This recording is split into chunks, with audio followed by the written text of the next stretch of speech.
سب لوگوں سے گزارش ہے کہ ان دوستوں کے ساتھ کھڑے ہو جائیں، شان قبول فرمائے۔ اور آج کی جو کانفرنس ہے جو اس موقع پر انعقاد پذیر ہوئی وہ محبت رسول کے خوبصورت عنوان کے ساتھ معنون ہے، اور یہ عنوان ہمارا محبوب اور مرغوب عنوان ہے۔ حضور کا پیار ہماری روحوں پہ لکھا ہوا ہے، ہمارے قلوب پہ نقش ہے۔ ہم پیدا ہوئے تھے تو ماں نے گٹی ہی حضور کے پیار کی دی تھی، ہماری بہنوں نے لوریاں ہی حضور کے نام کی سنائی تھی، اور ہمارے والد ہمیں درود سکھا کر کے حضور کے پیار کا سبق پڑھایا تھا۔ اقبال علیہ رحمہ کہا کرتے تھے، نام تو از پدر آموختم، حضور آپ کا نام میں نے اپنے باپ سے سیکھا تھا۔ تو ہم نے یہ ماؤں کی گود سے حضور کا پیار لیا، ہم نے بہنوں کی لوریوں سے حضور کی محبت لی ہے، ہم نے باپ کی اداؤں سے حضور کی الفت سیکھی ہے۔ ہماری مسجدوں میں، ہمارے محلوں میں، گلیوں میں حضور کے پیار کی خیرات بٹتی تھی جب ہم نے ہوش سنبھالا، اور یہی ورثہ ہم اپنی نسلوں کو منتقل کرنے جا رہے ہیں۔ تو یہ ہمارا سرمایہ ہے، اور حضور کی محبت کائنات کی زندگی ہے۔ اگر یہ محبت کائنات میں نہ ہو تو کائنات کا حسن ماند پڑ جائے۔ محبت کے دم سے دنیا میں حسن ہے، محبت کے دم سے دنیا میں جمال ہے، اور جو ان کی محبت کا دم بھرتا ہے تو بحر و بر اس کے قبضے میں ہوتے ہیں۔ ہر کے عشق مصطفیٰ سامان اوست، بحر و بر درگوش آئے دامان اوست۔ کہا کہ جس کا سامان زندگی عشق مصطفیٰ ہو گیا تو وہ بحر و بر کو تو اپنے دامن کے ایک پلو میں باندھ لیتا ہے، تو یہ کائنات تو پھر اس کی نخچیر بن جاتی ہے، اور وہ تسخیر کرتا ہوا آگے بڑھتا چلا جاتا ہے۔ تو محبت رسول ہماری زندگی ہے، محبت رسول ہماری حیات ہے۔ محبت کے بغیر زندگی زندگی ہی نہیں ہے، اور میں اور آپ اسی محبت سے جیتے ہیں۔ میں ایک مدت تک یہ بات اپنے دوستوں کو کہی، اور میرے ملنے والوں کو ازبر ہے کہ لوگ آکسیجن سے سانس لیتے ہیں، ہم حضور کی محبت سے سانس لیتے ہیں۔ ہماری سانسیں نہ آئیں اگر ان کا پیار نہ ہو، ان کی محبت ہی ہماری زندگی اور ہماری حیات ہے۔ اللہ اکبر۔ اچھا، بات یہ ہے کہ اگر ہم حضور سے محبت نہیں کریں گے تو کیا ہمارا دل محبت سے خالی رہے گا؟ تو ایسا نہیں ہے، خالی جگہ تو کوئی شے پر کرتی ہے۔ دل اگر حب رسول کی دولت سے سرشار نہیں ہوگا تو حب دنیا آ جائے گی، حب اقتدار آ جائے گا، حب جاہ، حب منصب، خواہشات، یہ کیا کچھ ہے جو دل کو اپنے گھیرے میں لے لیں گے۔ تو دل تو محبت کے بغیر زندہ ہی نہیں رہ سکتا، اور اگر اس کو وہ غذا نہ دی جو اس کی حقیقی تسکین کرتی ہے تو پھر آپ دیکھتے ہیں کہ اگر آپ کھیتوں میں بیج نہیں ڈالتے اور فصل نہیں بوتے تو پھر کھیت یوں ہی نہیں پڑے رہتے، ان میں جڑی بوٹیاں اگاتی ہیں۔ تو چونکہ زمین ہے اور زمین کی تاثیر ہے کہ وہ کچھ دیتی ہے، تو اگر وہاں بیج نہیں ڈالا جائے گا، تخم نہیں رکھا جائے گا، تو وہاں وہ ہمارے پنجابی میں کہتے ہیں بگھاٹ اگاتا ہے، وہاں جو ہے وہ جڑی بوٹیاں اگاتی ہیں۔ تو پھر جب زمین زرخیز ہے تو پھر اس پہ اگنا تو کچھ ہے ہی، تو بہتر نہیں ہے کہ کوئی تخم ڈال لیا جائے، کوئی بیج ڈال لیا جائے تاکہ اس کا فائدہ ہو۔ تو دل کی زمین پر تو کچھ اگے گا ہی، حب دنیا کی جھاڑیاں اگائے، خواہشات کی پمپولیاں دل میں نشو و نما پا جائیں، اور جو ہے وہ حب جا کا بگھاٹ اگ جائے، تو کیا اچھا ہو کہ یہاں حب رسول کے گلاب اگیں، یہاں محبت رسول کی چنبیلی پھوٹے، یہاں عشق رسول کے لالا و نسرین و نسترن کی مہک پھیلے۔ تو اس دل کو حضور کی محبت سے آباد کیجئے، حضور کی الفت سے آباد کیجئے، غم اگرچہ جاں گسل ہے، پہ کیا بچیں کہ دل ہے، غم عشق اگر نہ ہوتا غم روزگار ہوتا۔ غالب نے کہا تھا کہ اگر غم عشق سے دل کو آپ محفوظ کر لیتے ہیں تو غم روزگار دل میں آئے گا، خالی جگہ تو کسی چیز نے پوری کرنی ہی کرنی ہے۔ تو دل تو کہیں اٹکے گا، دل کا میلان تو کسی سمت ہوگا، تو بہتر نہیں ہے کہ دل محبوب حجازی کی زلفوں کا اسیر ہو جائے۔ محبت حضور کے ساتھ پیدا ہو، اور یہ محبت لازوال ہے، یہ محبت دلوں کی حقیقی زندگی، دلوں کی بقا کی ضامن ہے۔ دل اجڑنے نہیں دیتی حضور کی محبت، ورنہ دنیا کی محبتیں جو ہے وہ اجاڑ کے رکھ دیتی ہیں۔ وہ آج کل زراعت والے کہتے ہیں کہ فلاں درخت نہ لگاؤ، یہ لگتا تو یہ ہے کہ یہ پنپ گیا ہے، بہت اونچا ہو گیا، لیکن یہ زمین کی زرخیزی کو کھا جاتا ہے اور زمین کے پلے کچھ نہیں رہنے دیتا۔ تو یہ درخت لگاؤ گے تو زمین بنجر ہو جائے گی، اگرچہ آپ کو کوئی پنپتا ہوا درخت تو دکھائی دیتا ہے۔ حب جا، حب منصب، حب دنیا، خواہشات کی محبتیں دلوں میں اگ تو آئیں گی لیکن دل بنجر ہو جائیں گے۔ غالب نے بھی کہا تھا عشق نے غالب نکما کر دیا، ورنہ ہم بھی آدمی تھے کام کے آدمی کو یہ محبت نکما کر دیتی ہے۔ یہ دنیا کا بہت بڑا سخنور دعویٰ کر رہا ہے، اور وہ اس حقیقت کو بیان کرنے پہ مجبور ہے کہ اچھے بھلے انسان کو یہ دنیا کی محبت مجنوں بنا کے رکھ دیتی ہے، اس کے ہوش حواس اڑ جاتے ہیں اور وہ پراگندہ صورت بن جاتا ہے، اور قوت فیصلہ بھی ختم ہو جاتی ہے۔ یہ میں اس محبت کی بات کر رہا ہوں جو اچھے بھلے انسان کے پلے کچھ نہیں چھوڑتی۔ اللہ اکبر! غالب کہتا نکما کر دیا، اس نے کچھ چھوڑا نہیں، میرے پلے کچھ نہیں چھوڑا۔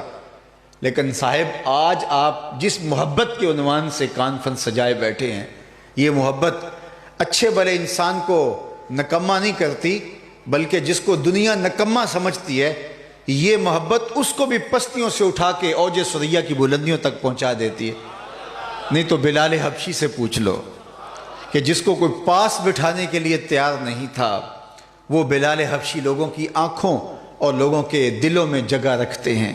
کائنات کا کوئی گوشہ ایسا نہیں ہے جہاں بلال حبشی کے نام کی مسجد موجود نہ ہو۔ میں آپ سے پوچھوں کہ جس زمانے میں میرے حضور تشریف لائے تھے، اس زمانے کے خاقان کا نام کیا تھا؟ تو شاید آپ نہ بتا سکیں۔ چلو میں پوچھتا ہوں، جس زمانے میں حضور تشریف لائے تھے، اس زمانے کے کیسر کا نام کیا تھا؟ اس دنیا کی، اس دور کی سپر طاقت کا حکمران، اس دور کا جو بائیڈن سمجھ لیجئے۔ لیکن شاید اس دور کے کیسر کا کوئی نام اس بھری بزم میں بتا سکے۔ رومن امپائر اس دور کی بہت بڑی قوت، لیکن آج زمانہ اس کے سربراہ کا نام نہیں جانتا۔ چلو میں پوچھتا ہوں، جس زمانے میں حضور تشریف لائے اس دور کے کسرا کا نام کیا تھا؟ یہ دوسری اس زمانے کی سپر طاقت تھی، پرشین امپائر، 3150 سال جنہوں نے ایران پہ حکومت کی، 3150 سال۔ آل ساسان کا وہ کسرا ایران، اس کا کیا نام تھا؟ تو بہت کم لوگ ہیں جو اس کا نام بتا سکیں۔ جو اس دور کے بڑے نام تھے، خاقان کا، کیسر کا، کسرا کا، اس کا نام بتانے سے اس مجمع میں بہت زیادہ لوگ قاصر ہیں۔ اور اگر میں اس مجمع میں موجود سب سے کم عمر بچے سے پوچھوں کہ میرے حضور کے مؤذن کا نام کیا تھا، تو وہ سر اٹھا کر کے بلال حبشی کا نام لے گا یا نہیں لے گا؟ تو یار اس دور کے کیسر کا نام تو باقی نہیں رہا، اس دور کے کسرا کا نام تو باقی نہیں رہا، اس دور کے خاقان کا نام تو باقی نہیں رہا، لیکن میرے حضور کے مؤذن کا نام آج بھی روحوں پہ لکھا ہوا ہے۔ تو اقبال تڑپ کے بولے، اقبال یہ کس کے عشق کا فیض عام ہے، اقبال یہ کس کے عشق کا فیض عام ہے، رومی فنا ہوا حبشی کو دوام ہے، رومی فنا ہوا حبشی کو دوام ہے۔ سلطنت روم کے شہنشاہ کا زمانہ نام بھی نہیں جانتا، لیکن بلال حبشی کا نام دلوں پہ نقش ہے، روحوں پہ لکھا ہوا ہے، اور عقیدتوں کا مرجع ہے، ان کا پاکیزہ وجود، اور آج بھی ان کے لیے دل دھڑکتے ہیں اور ان کا نام آتا ہے تو روحوں میں ارتعاش پیدا ہونے لگتا ہے۔ تو ایک وہ محبت تھی جس نے نام بھی باقی نہ رہنے دیے، اور ایک یہ محبت ہے کہ جس نے امر کر دیا۔ صدیاں گزرنے کے بعد بھی نام موجود ہیں، ذکر موجود ہے۔ اس لیے ہم اس محبت کا دامن تھامیں جو ذرہ نواز ہے، جو بندہ نواز ہے، جو ہمیں پستیوں سے اٹھا کے اوج ثریا کی بلندیوں تک پہنچاتی ہے۔ اللہ اکبر۔ وہ میں رات ہی کہیں یہ گفتگو کر رہا تھا کہ صبح سے لے کر شام تک ہم لوگ سڑکوں پہ ہی ہوتے ہیں، بلکہ میں ایک دفعہ سیالکوٹ سے واپس آ رہا تھا تو راستے میں ایک بابے نے جھگی لگائی ہوئی تھی، تو اس کے اوپر لکھا ہوا تھا بابا سڑکاں والی سرکار۔ تو میں نے اپنے ساربان سے کہا، میں نے کہا کہ یہ تو کنارے والی سرکار ہے، سڑکوں والی سرکار تو ہم ہیں کہ صبح سے لے کر شام تک ہم سڑکوں پہ رہتے ہیں۔ تو چونکہ ہم سڑکوں پہ رہتے ہیں تو بہت ساری چیزیں مشاہدے کو بھی ملتی ہیں۔ تو گاڑیوں کے پیچھے ایک جملہ لکھا ہوتا ہے، آپ نے بھی پڑھا ہوگا، صنم بے وفا۔ تو میں اپنے دوستوں کو کہتا ہوں یہ دیکھو کیا لکھا ہے، تو وہ کہتے ہیں جناب آپ بھی پڑھ رہے ہیں، بتائیے کیا لکھا ہے۔ تو میں نے کہا یہ کسی نے کسی سے پیار کیا ہوگا، جدائی کا داغ لیے اب یہ تحریری احتجاج کر رہا ہے، یہ اپنے درد کی بپتا سنا رہا ہے، اپنے دکھ کی کہانی چھیڑے بیٹھا ہے، تحریری احتجاج ہے اس کا۔ تو میں نے کہا صاحب تو نے پیار ہی اس سے کیا جس نے راستے نے چھوڑ دیا، اور اب تو صنم بے وفا کہہ کے اور اپنی گاڑی کے پیچھے لے کر کے اپنے دل کی بھڑاس نکال رہا ہے۔ آ تجھے اس چوکھٹ پہ لے چلوں جو ہاتھ پکڑتے ہیں تو حشر کے دن بھی نہیں چھوڑتے۔ وہ ذرہ نواز محبت، وہ بندہ نواز عشق جو کبھی بھی چھوڑتے نہیں ہیں۔ اللہ اکبر۔ جو ہاتھ پکڑتے ہیں تو وفا کی ریت نبھاتے ہیں، وہ چھوڑتے نہیں ہیں، قیامت کے دن بھی وہ آغوش رحمت میں سمیٹ لیں گے۔ تو پھر اس سے کیا پیار کرنا جو مطلب نکال کے راہ میں چھوڑ کے بھاگ جائے، اور تم مجنوں بن کے گلیوں میں گھومتے پھرو اور اپنے عشق کے اور اپنی محبت کے شکوے کرتے پھرو۔ آؤ اس سے پیار کرو۔ بلال کہتا مجھے فخر ہے میں محمد عربی کا محب ہوں۔ اس سے پیار کرو، محبت کا رشتہ ان سے جوڑو جن کی محبت بندہ نواز ہے، جن کی محبت ذرہ نواز ہے۔ اچھا یار، وہ میں ایک دوست کو ملا، مجھے مصافحہ کرنے لگا تو اس کے ہاتھ کے اوپر جو ہے وہ ایس لکھا ہوا تھا۔ تو میں نے کہا یہ کیا ہے؟ تو وہ کوئی شرمیلے سے انداز سے کہنے لگا بس ایسے ہی ہے۔ میں نے کہا نہیں بتاؤ نا کہ یہ کیوں لکھا ہے؟ وہ کہتے ہیں حضرت آپ کو پتہ ہی ہے یہ دیر کا لکھا ہوا ہے۔ تو میں نے کہا کیا لکھا ہے؟ تو وہ بتانے سے شرما رہا تھا۔ تو کہانی تو میری سمجھ میں آ گئی کہ یہ کیا لکھا ہے۔ تو میں نے دوستوں کو کہا کہ وہ کیسا محبوب ہے جس کا نام بتاتے ہوئے عاشق جھجکتا ہے، اور نام بھی اس نے کس طرح سے لکھا ہوا ہے، لیکن جس سے ہم پیار کرتے ہیں ہم اسٹیجوں پہ کھڑے ہو کے بھی محمد محمد پکارتے۔ تو یہ وہ عشق ہے جو چھپایا نہیں جاتا، یہ وہ عشق ہے کہ جو ہے سولی پہ چڑھ کے بھی بولا جاتا ہے۔ دوواں گلاں وچوں 10 درویشا تینوں کیڑی گل قبولی، عالم اوپر ممبر بولے عاشق اوپر سولی۔ تو یہ محبت جو ہے یہ اعزاز کا باعث ہے، یہ فخر کا باعث ہے۔ یہ چھپاتے نہیں پھریں گے، بلکہ یہ بات ہمارے لیے اعزاز کی ہے کہ ہم پیار جن سے کرتے ہیں۔ اچھا پھر میں آپ کو ایک اور کہانی سناؤں کہ جس سے آپ پیار کر لیں وہ دنیا کا کوئی بھی فرد ہو تو اس میں کوئی سقم تو ہوگا، کوئی کمی تو ہوگی، اس کے اندر کوئی ایسی چیز تو ہوگی کہ آپ کہیں اس کا ذکر کریں گے، کہیں اس کا ذکر نہ کریں گے۔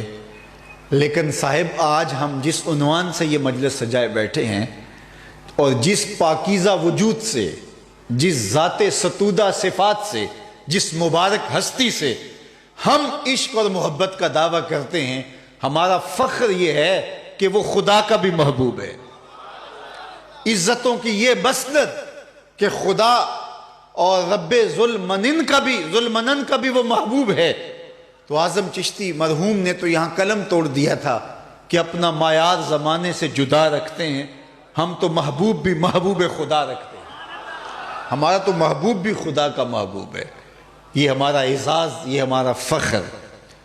اچھا، دنیا کی محبتیں توڑتی ہیں،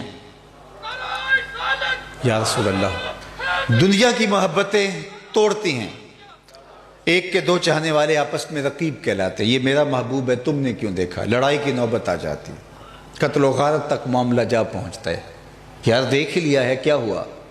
لیکن حسن اتنا تھوڑا ہے کہ ایک کی آنکھوں کی تسکین کرتا ہے، دوسرا آیا نہیں تو لڑائی ہوئی نہیں۔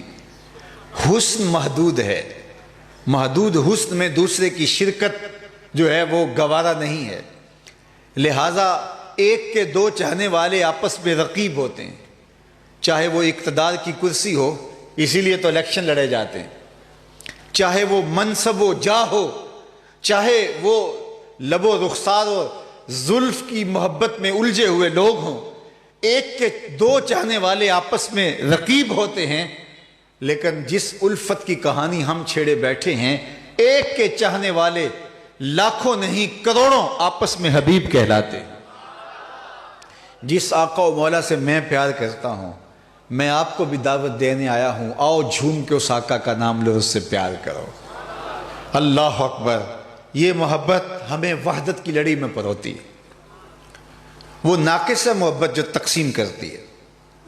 یہ بات ذہن میں رکھیے گا، حضور کے نام پہ اگر ہم جڑنے کی بجائے متفرق ہوں گے تو پھر ہماری محبت ناقص ہے، محبت ابھی ہماری اس مرتبے پہ نہیں پہنچی۔ یہ تو امت کی وحدت کی ضمانت ہے، یہ تو جوڑتی ہے، اور ہم اپنی تنظیم کا بت لیے بیٹھے ہوں، شخصیت کا بت لیے بیٹھے ہوں، اپنی آرزوؤں کی پرستش کر رہے ہوں، اور اوپر نام ہم اس ذات ستودہ صفات کا رکھا ہوا ہو، تو پھر لڑائی بھی ہوگی، ایک دوسرے کے جبے بھی نوچیں گے، پگڑیاں بھی پھاڑیں گے، اور ایک دوسرے کے خلاف مقاومت اور مخالفت بھی ہوگی۔ لیکن اگر ہماری محبت کا مرکز ہماری خواہشات نہیں ہیں، ذات رسالت مآب صلی اللہ علیہ وآلہ وسلم ہے، تو پھر حضور سے محبت کرنے والا ہر شخص ہمیں محبوب دکھائی دے گا، اس لیے کہ یہ محبت انسانوں کو توڑتی نہیں بلکہ یہ محبت انسانوں کو جوڑتی ہے۔ چوں گلے صد برگ مارا بو یکیست، او کے جانے ای نظاموں او یکیست، مست چشمے ساکیے بتہاستیم، در جہاں مثل مو می ناستیم، ہزاروں قومیں وجود میں آئیں، دہر میں خشک و تر کے رشتے سے، ہم نے بنیاد دوستی رکھی یاد خیر البشر کے رشتے سے۔ اور میں اگر اپنی گفتگو کو زیادہ طوالت نہ دوں اور اختصار کے ساتھ منزل کی طرف لے جانا چاہوں تو مجھے محبت کے تقاضوں پر بحث کیے بغیر اپنی گفتگو نہیں چھوڑنی چاہیے، اور وہ یہ کہ بندہ جس سے محبت کرتا ہے اس کی تعظیم کرتا ہے۔ یہ نہیں ہو سکتا کہ محبوب کی تعظیم اور عزت دل میں نہ ہو اور دعوی محبت ہو، وہ دعویٰ خام ہے، وہ دعویٰ پختہ نہیں ہے جو تعظیم سے جڑا ہوا نہیں ہے۔ تو میں اور آپ اگر حضور ختمی المرتبت صلی اللہ علیہ وآلہ وسلم کے ساتھ رشتہ محبت استوار کیے ہوئے ہیں تو پھر ہم دیکھیں کہ ان کی تعظیم ہماری روحوں پہ لکھی ہے یا کہ ہمارے رویے بے باک ہیں، بلکہ حضور علیہ السلام سے جڑی ہوئی چیزوں کی تعظیم بھی ہمارے اوپر لازم ہوگی۔ کل منسوب الی محبوب محبوب، ہر شے جو محبوب سے منسوب ہوتی ہے عاشق کو تو وہ بھی اچھی لگتی ہے۔ پائے سگ بوسیدہ مجنو، خلق گفتہ اینچے سود، گفت این سگ گاہے گاہے کوئے لیلا رفتہ بود۔ کسی نے مجنو کو دیکھا کتے کے پاؤں چوم رہا ہے، کہا انسان ہو کے کتے کے پاؤں چوم رہے ہو؟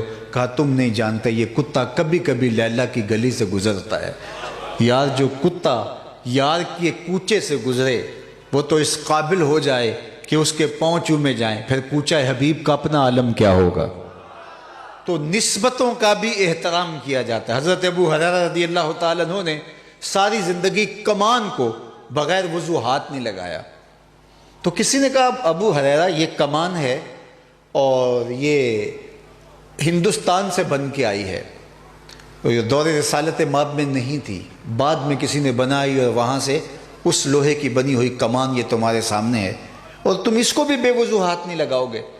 تو بولے کہ میں سمجھتا ہوں کہ اس کمان کو میرے حضور نے نہیں چھوا، لیکن جس کمان کو میرے حضور نے چھوا تھا اس کمان کی اس کمان سے شکل ملتی ہے، لہٰذا میری محبت کا تقاضا یہ ہے کہ میں اس کو بھی بغیر وضو کے ہاتھ نہ لگاؤں۔ اللہ اکبر، یہ محبت کا تقاضا ہے، یہ محبت نسبت کا بھی احترام کرتی ہے۔ اللہ اکبر، محبت احترام سے کھاتی ہے، تعظیم سے کھاتی ہے۔ اصلح بن شریک رضی اللہ تعالیٰ عنہ حضور کی سواری کا کجاوا کسا کرتے تھے، ساری زندگی اس کام پہ لگا دی کہ سفر حضور کے ساتھ کرتے، جب حضور تشریف فرما ہوتے کہیں پڑاؤ کرتے تو کجاوا اتار دیتے، اور جب کوچ کے لمحے آتے تو کجاوا کس دیتے، زندگی اس کام پہ گزار دی۔ بعض لوگ تھوڑی سی صلاحیت ہو جائے تو ان کو کچھ بڑے اچھے کام بھی اچھے نہیں لگتے، وہ کہتے ہیں میں مسجد میں بیٹھ کے بچے پڑھاؤں، میں جو ہے وہ بیٹھ کر کے جو ہے وہ یسرنا القرآن پڑھاؤں، ساری زندگی میری گزر گئی ہے، مجھے آگے بڑھنا چاہیے۔ صاحب ضرور بڑھیے گا، لیکن اگر آپ کی ڈیوٹی یہاں لگ گئی ہے، مسجد کے گیٹ پر کھڑے ہو کے صفائی کرنے کی ڈیوٹی بھی لگ گئی، اس کو چھوٹی نہ سمجھیں۔ ساری زندگی گزار دی انہوں نے نسبتوں کی تکریم کرتے ہوئے۔ اور اصلح بن شریک رضی اللہ تعالی عنہ کیا کرتے ہیں کہ حضور کی سواری کا کجاوا کستے ہیں، اسی غرض سے پورا سفر ساتھ کرتے ہیں۔ ایک دن وہ رات کو سوئے تو انہیں غسل کی حاجت ہو گئی، صبح کا وقت ہوا، قافلے کے کوچ کے لمحے آئے تو سوچا کہ اگر میں غسل کرنے لگا تو سخت سردی ہے، ٹھنڈے پانی سے بیماری پہ پیدا ہو جانے کا غالب گمان ہے، تو ایک انصاری صحابی کو بلایا، کہا کہ آج حضور کی سواری کا کجاوا تم کس دو، اور خود کہیں سے لکڑیاں اکٹھی کر کے لائے، پانی گرم کیا اور غسل کرنے لگے۔ خیر قافلہ کوچ کر گیا، حضور علیہ السلام تشریف فرما ہوئے سواری پہ، اور قافلہ جب چل پڑا تو یہ بعد میں غسل کر کے اپنی سواری پہ بیٹھے اور سواری کو تیز دوڑاتے ہوئے قافلے کے ساتھ شامل ہوئے۔ جو ہی ان کی سواری حضور علیہ السلام کی سواری کے قریب آئی، اللہ اکبر، میں یہ نہیں کہتا کہ مقابل آئی، وہ کسی نے کہہ دیا کہ مقابل آئی، میں کہتا ہوں مقابل نہیں، کون ہوتا ہے کہ مقابل کا لفظ بولنے والا ہے۔ ایک صحابی کہتے ہیں کہ حضور نے ایسے انگلیوں سے اشارے کر کے بتایا، پھر کہا کہ میں تمہیں بتانے کے لیے کہہ رہا ہوں کیسے، ورنہ میری انگلیاں حضور کی انگلیوں سے چھوٹی ہیں۔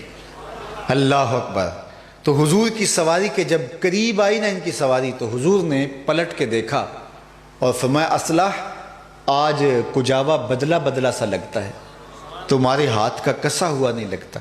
عرض کی حضور میں نے کسا بھی نہیں، یہ تو فلاں انصاری نے کسا ہے۔ تو کہا تم نے کیوں نہیں کسا؟ عرض کی حضور میرا غسل نہیں تھا اور میں نے گوارا نہیں کیا جن لکڑیوں نے آپ کے بدن کو چھونا ہے ان کو بھی بغیر وضو کے ہاتھ لگاؤں۔ تو محبت احترام مانگتی ہے۔ اچھا، اگر آپ کی توجہ ہو تو محبت تقاضا کرتی ہے